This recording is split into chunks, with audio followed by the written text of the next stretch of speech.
I'm Obelisk0, and welcome to a relatively simple tutorial for the Roblox game, Sandbox. As you may have read, this tutorial will be covering every control built into the game. Sandbox has an array of different controls and keybinds that aren't all advertised when entering the game, and I'm here to show you each of them in action.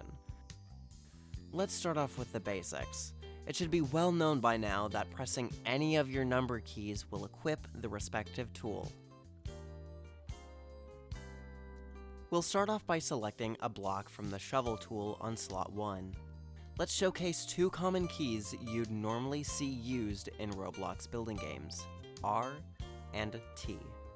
By pressing R with a block selected, you can see that the block rotates 90 degrees with each press. The same can be said about T, turning the block 90 degrees on a different rotational axis.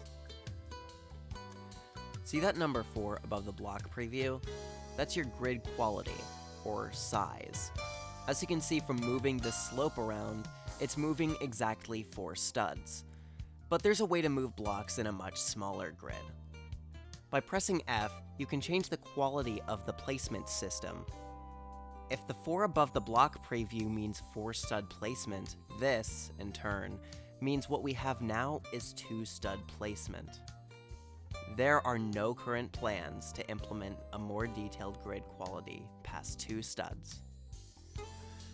This grid quality is specific to the Mega VIP rank found in the VIP shop in the bottom right hand corner. Normal VIP, as you may see, gives you access to the Expand and Color tool, one of which will be important later. As we mentioned before, we can use R and T to rotate and turn blocks on different rotational axes. But what if there was a keybind for both and more? By pressing the Control key and the left mouse button, you activate something called Advanced Placement Mode.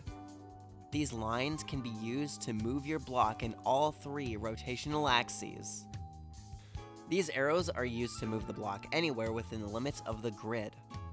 This feature is useful for placing blocks in the air or within other blocks easily.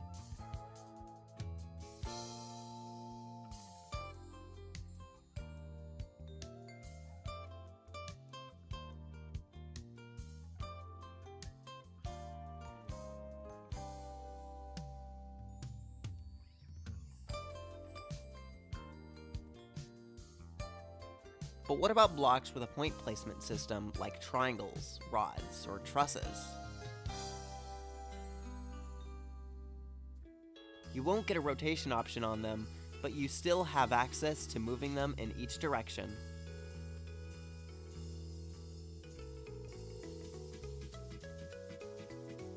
As you can see, I just placed the first point of a rod in the air. You can do the same for the second point as well.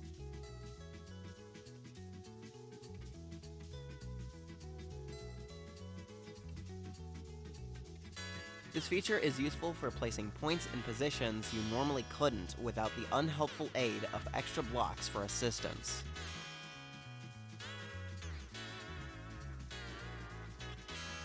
Not only does it save on time, it helps you improve your builds, but this isn't a tutorial about building.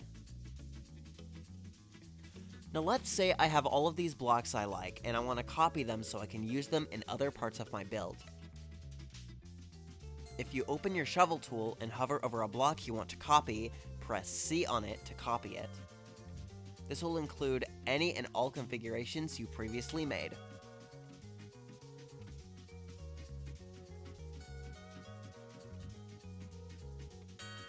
Remember what I said about needing at least normal VIP for one of the extra tools?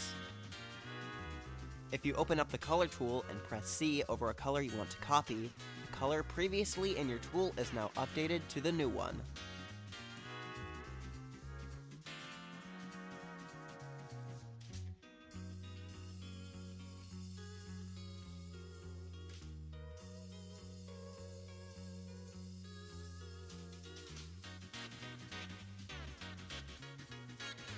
This next one is specific for Ultra VIP.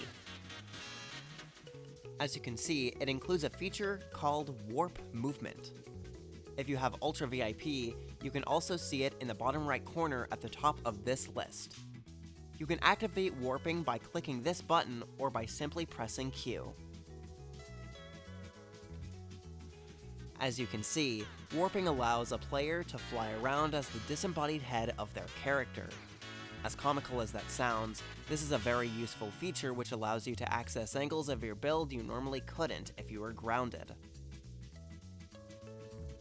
Whether it be in a tight spot or high in the sky, you can access it all a lot easier. This one's less about building, but if you open the Community tab down at the very bottom right, and you find your way to the vehicles and purchase the blue Sandbox branded vehicles here, these are the only vehicles in the game that will emit a horn sound when pressing the H key.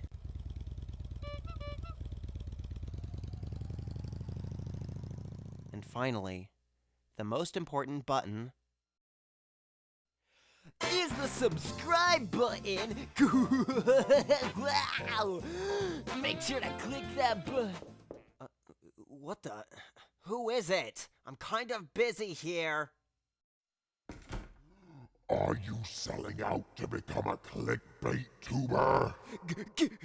No, I would never. You'll pay dearly for falling off so hard, peasant. No!